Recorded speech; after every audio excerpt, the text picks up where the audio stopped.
Hello guys, TheMovieCuban back again. So,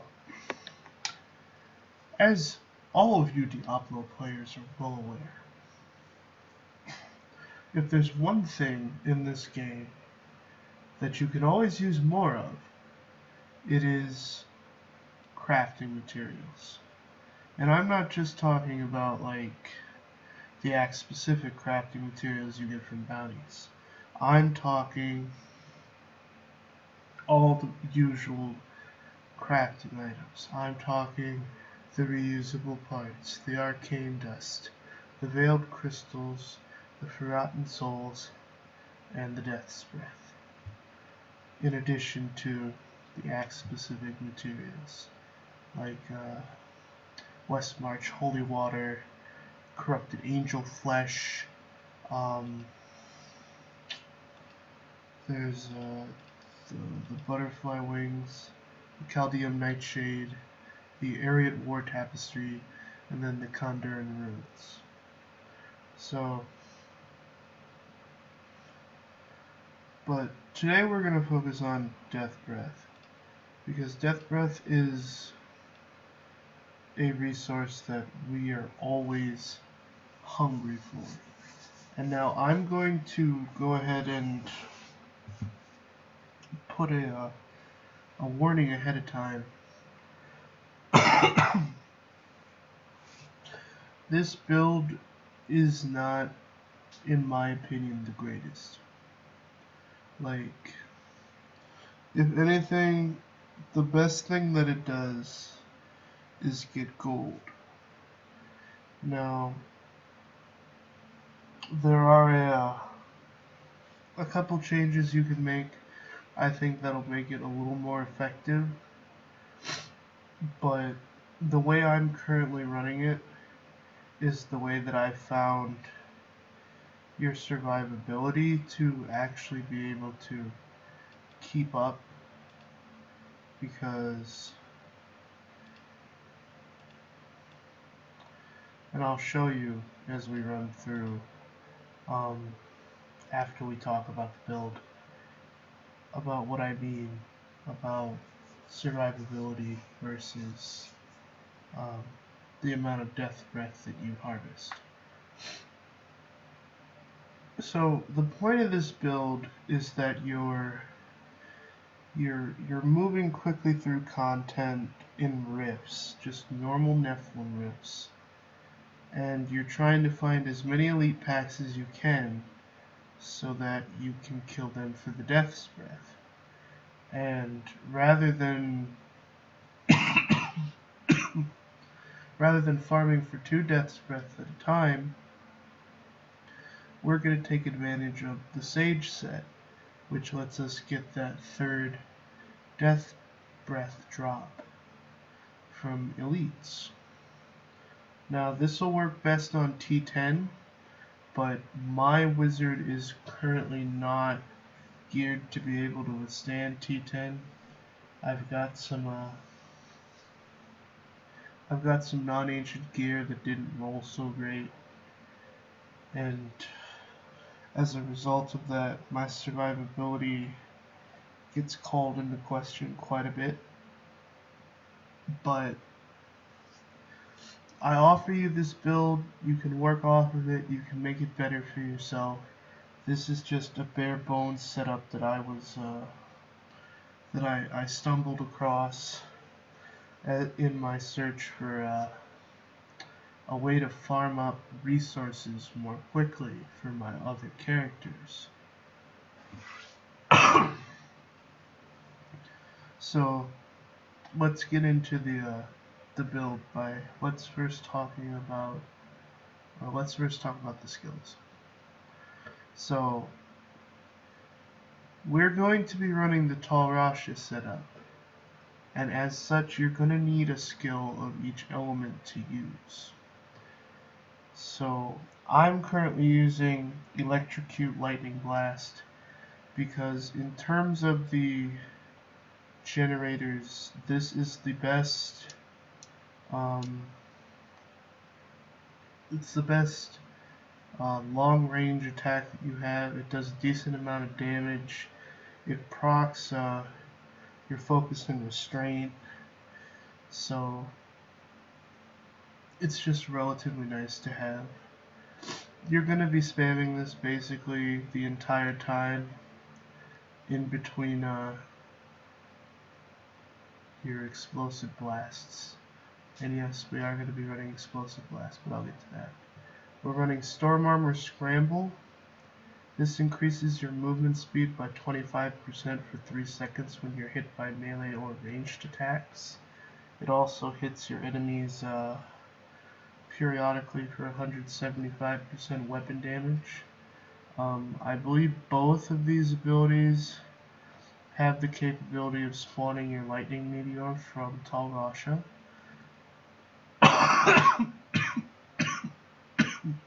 Sorry.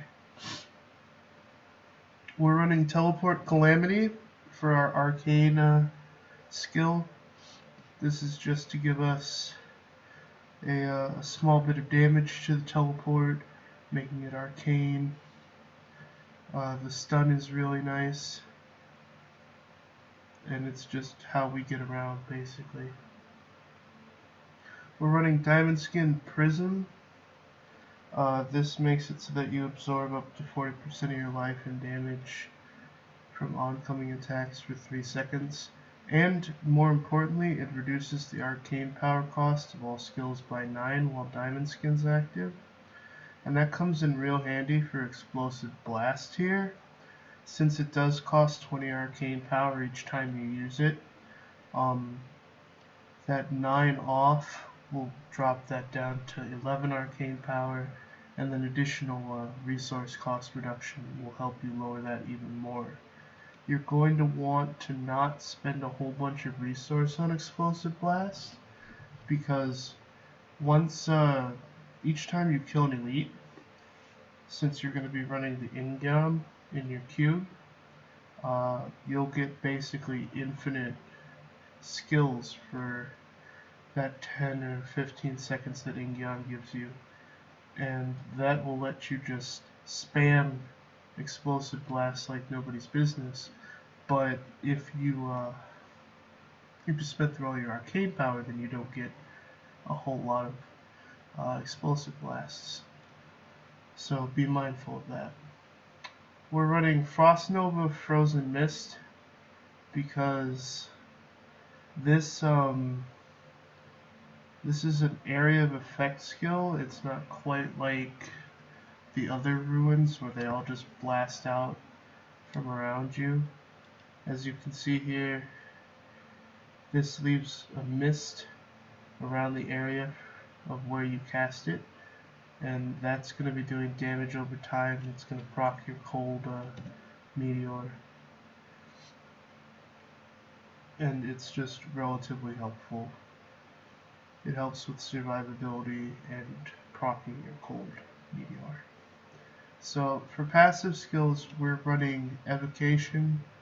We need this reduced cooldown for the time that we're not in Gyaning, since Explosive Blast does have a 6-second cooldown.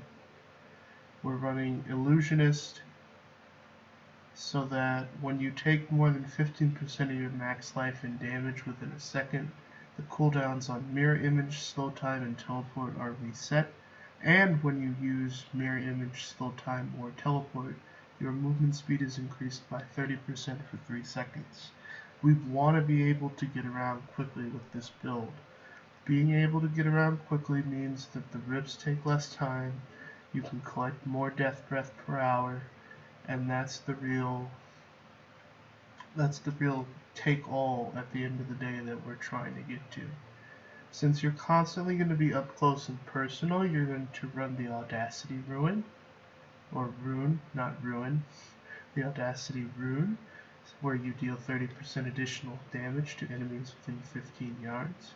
And to take more advantage of Tal Rasha and the cycling of elements, we are going to go ahead and run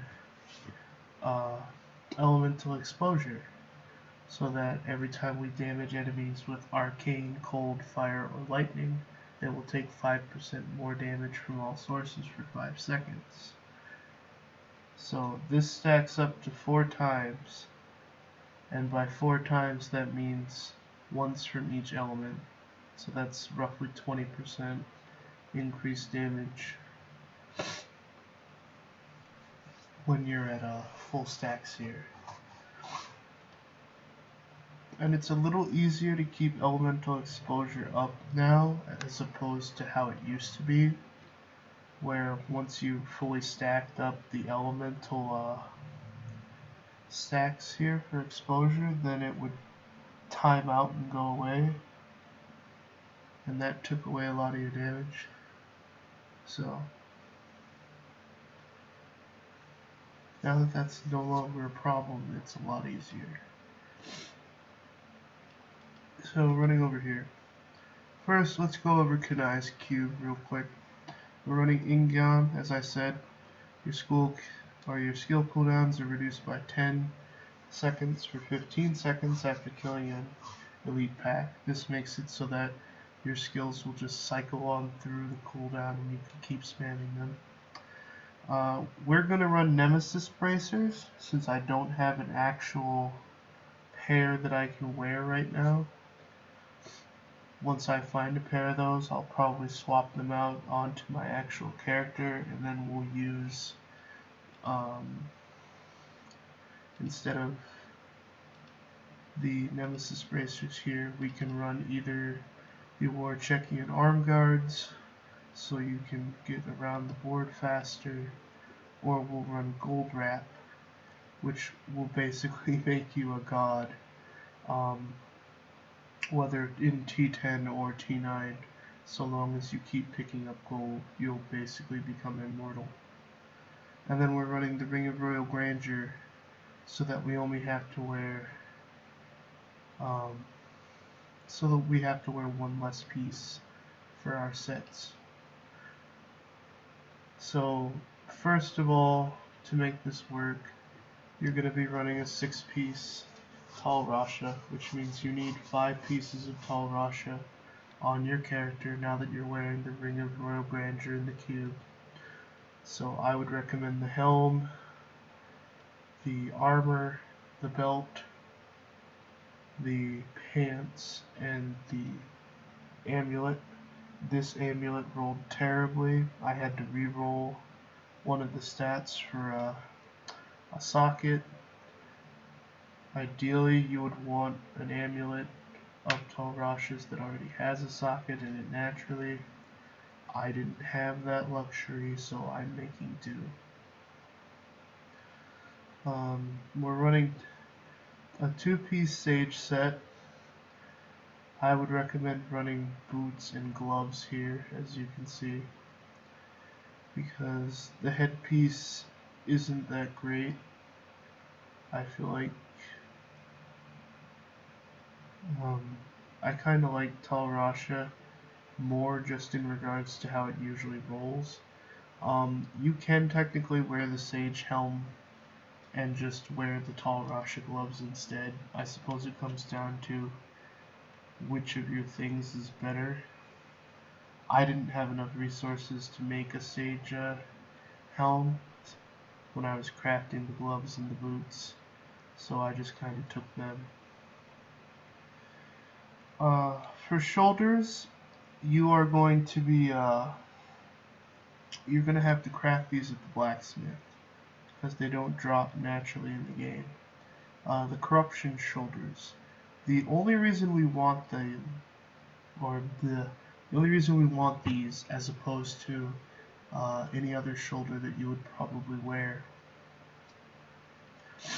Corruption automatically rolls with an increased gold and health pickup by 7 yards. An increased health and gold pickup is definitely what you want, since you don't want to have to run and hover over all of the gold to pick it up. As a placeholder here, I'm wearing my Ransler's Folly bracers.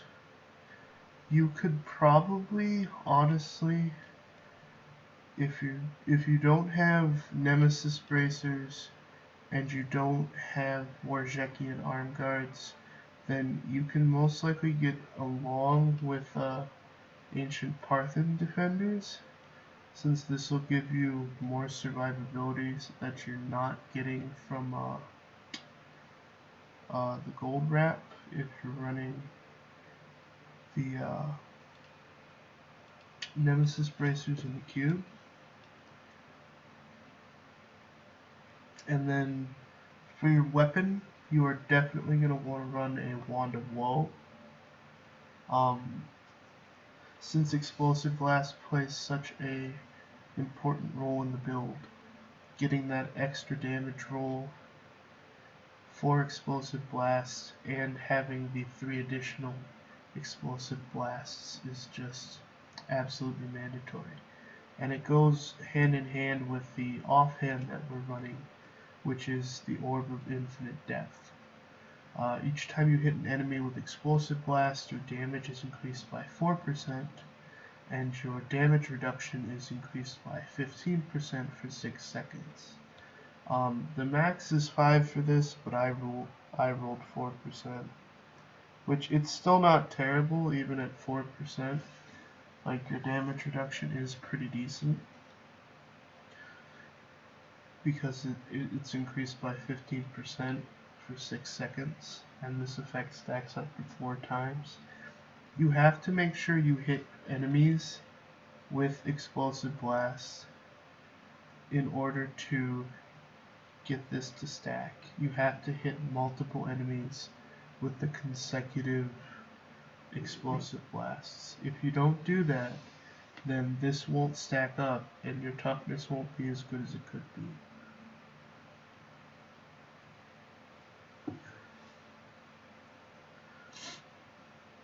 For Paragon points, max out your movement speed and then just dump everything in intelligence. I don't feel like you need the maximum arcane power enough at this stage. I'm only Paragon 810, so I assume as you get higher up in Paragon, you can maybe allot some extra points to max arcane power, but for now, focus on intelligence. I would start with cooldown reduction here in the offensive tab, then do critical hit chance, critical hit damage, and then attack speed. If you want to do attack speed or critical hit damage before critical hit chance, that's perfectly fine as well. For defense, start with all resist.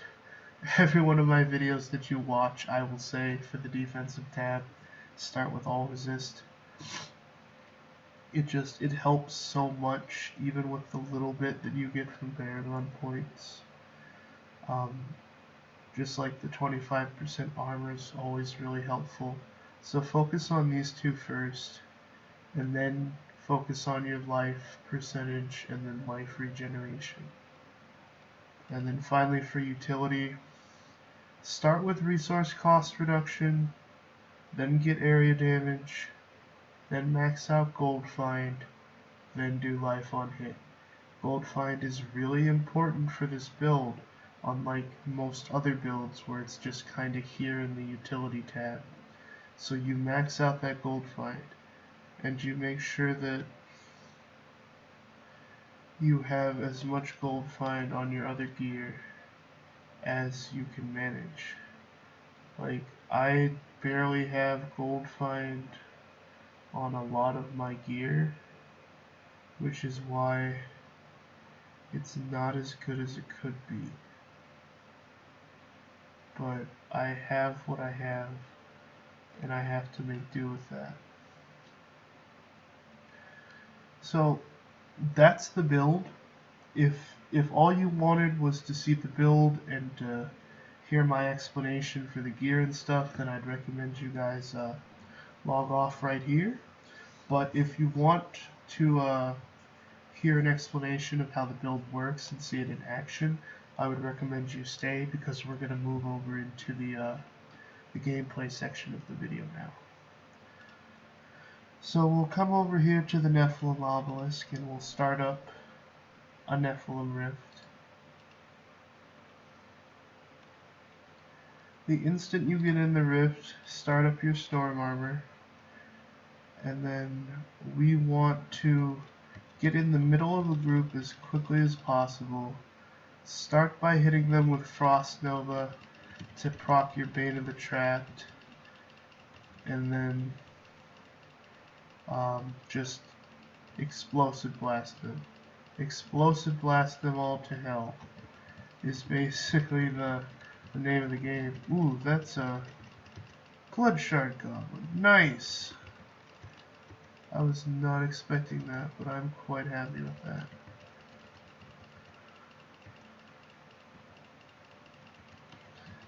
Now, as you can see, my skills are just being spammed because the Ingion was procced right there. Because we killed an elite somewhere, I guess. I didn't see an elite. Did you guys see an elite? Oh well, anyway. So we just keep running. We get in the midst of a group of enemies, and then we Explosive Blast. Every time you can cast Explosive Blast, cast it, but make sure you're actually around things when it goes off. Because if you're not around things when it goes off, then you're not getting half of the use out of it that you should be. Because Explosive Blast is doing your most damage here. And it does a lot of damage. Like, you guys saw, I just spawned an elite pack from that pylon. And it's gone. Look at them. They melt. Thanks to Explosive Blast. It doesn't take barely any time at all to get through T9 rifts. And I'm sure actually that we could probably run T10. I'm just worried about general squishiness and the increased health of the mobs, since my gear's kinda subpar. But for the rest of you, you could definitely probably run T10 if your gear is even a single iota better than what I currently have rolled. Oh, but these arcane lasers. I always hate arcane lasers.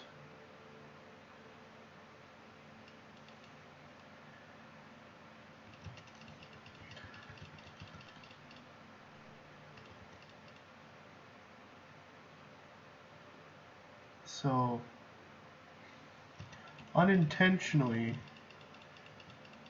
this build is actually really good at picking up gold, because we're also running, in addition to Bane of the Trapped, we are running the Boon of the Hoarder Legendary Gem and the Wreath of Lightning Gem. Wreath of Lightning is basically the mini conduit gem, where you'll occasionally just strike everybody with lightning. And then Boon of the Hoarder makes it so that you have a chance upon killing enemies for them to explode in a shower of gold. And you also get increased movement speed when you pick up that gold. So all in all, Boon of the Hoarder is just really nice to have for this build when you're trying to zoom through content. The one problem I seem to keep having is I just can't get on a roll. I don't do enough damage that I can one-shot things with my my generator, and that often makes it so that I have to sit and hammer away at things until my my Explosive Blast gets off cooldown. And also, since it takes a little bit of time to kill everything, I don't get as much gold as quickly, so it's sometimes hard to keep your gold counter stacked up, which isn't so important when you're running Nephalem or Nemesis bracers, but if you're running gold wrap, you're definitely going to have to be mindful to keep that gold buff on your screen, because the instant that it fades off of your screen, then you have to get your stack back up. And until you get your gold stack back up for gold wrap and you get that armor from that, you're going to be really squishy. And I know what you're saying, haha, a squishy wizard, who would imagine? But yeah, it's a real hassle at times.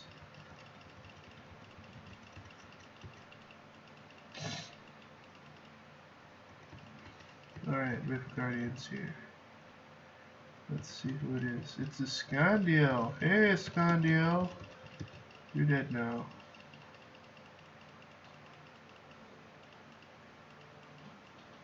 And just like that, guys, you port back to town.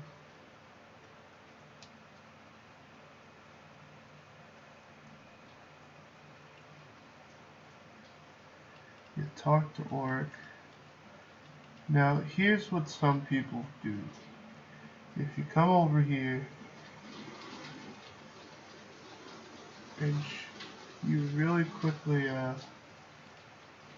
delete,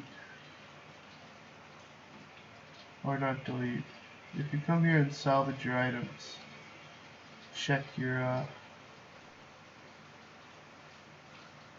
legendaries. This is not better than the... Oh my. That was quite a powerful bit of lightning right there. So, that's not stronger than what I already have, so I salvaged it. Come over here, we add 29 Death Breath to our running total, and there you have it. That is the Death Breath Farming Tall Rasha / Sage build. It's not perfect, but it is certainly quick enough. You're not going to be running in a group with this wizard, I don't think. I think you'd be better off just running it solo, you know, for when you want some one-on-one time with Tall Rasha Wizard and a bunch of demons. So I'm going to cut that off there, guys. I hope you enjoyed watching the video. I hope it helps you, because I know personally I get really tired of farming gear sometime, because it takes or not gear. I get tired of farming crafting materials because it takes so long. And this will cut down some of the time that you're in those Nephalem rifts grabbing Greater Rift Keystones and Death Breath. So enjoy, guys, and I'll see you in my next video.